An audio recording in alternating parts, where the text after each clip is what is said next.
Now, the next of these perfections is a very important one. It's the perfection of patience. And this is the antidote to anger. This is again a huge subject, and I can only skim the surface. But I think we can all appreciate that our daily life, our family life, our workplace, and so forth are a wonderful field for practicing patience. Even just driving, although of course your roads are very well disciplined. Come to India. But nonetheless, driving and so forth, wonderful, wonderful opportunities for practicing how to relax inwardly and not react with irritation, frustration, anger. So how to develop patience? Well, as I say, this is a big subject. We can only deal with one or two points here. But one of them is that normally when somebody upsets us and angers us, we regard them as an obstacle to ourselves being tranquil and peaceful, nice, friendly people. I would be fine if it wasn't for my awful neighbor, or my dreadful boss, or my wife, or my husband, or whoever, you know. It's their problem. They are the ones which create all my difficulties, so I have a right to be angry. So in the development of patience, we recognize this is a very, very important spiritual quality.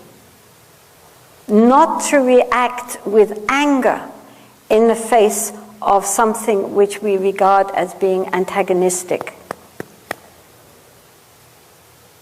So as with any practice, as with any quality, we need to practice it, don't we? You know? So it's very easy to be loving and friendly and kind, surrounded by people who are loving and friendly and kind.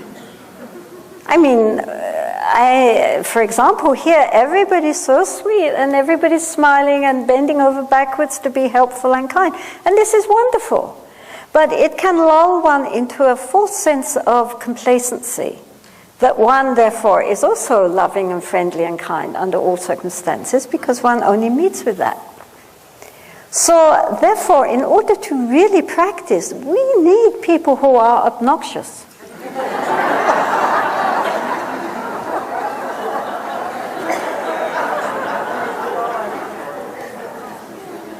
I'm serious. Shantideva, a great 8th century Pandit in India, he said that therefore we should regard our antagonist, our enemy, as our greatest spiritual friend. Because they're helping us to develop this very important quality without which we will not be able to attain to enlightenment. So instead of thinking that this person is a problem for us, we should be grateful. And so when somebody is very difficult for us and creates a lot of problems for us, instead of getting all riled up and angry and upset about it, we can think, oh, thank you. Oh, you're so awful. That's great. Now I can really practice. Without you, what would I have done?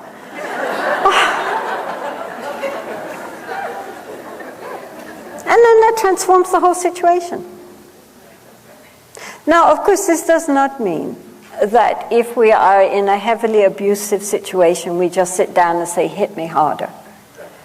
But it does mean that even if one is in an abusive situation, one can extricate oneself as quickly as possible, but nonetheless with love and compassion in the heart.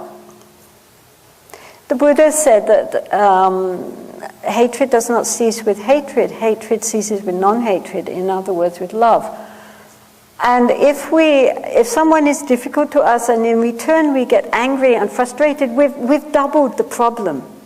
Do you understand?